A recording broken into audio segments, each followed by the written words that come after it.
अस्सलामुअलैकुम रहमतुल्लाहि तआला व बरकातहू। उम्मीद करता हूँ खैरियत से होंगे। अल्लाह ताला आप लोगों को ऐसे खुश रखे। आज की वीडियो में बात करने जा रहा हूँ दूसरा कलीमा। पहला कलीमा हमने डाल दिया है, आप वहाँ से देख सकते हैं। चैनल से दीन की बातें आप सब्सक्राइब करके प्लीज़ आगे शेयर कर दीजिएगा। तो ये है दूसरा कलीमा, आप देख सकते हैं।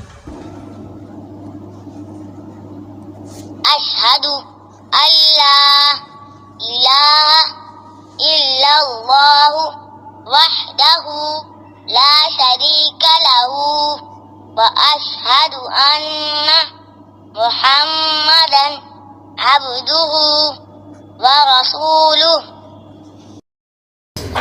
दाम कलिमा शहादत अशहदु अल्ला इलाहा इल्लल्लाहु वहदहु ला शरीका लहू अशहदु अन्ना मुहम्मदन अब्दुहु व रसूलुहु।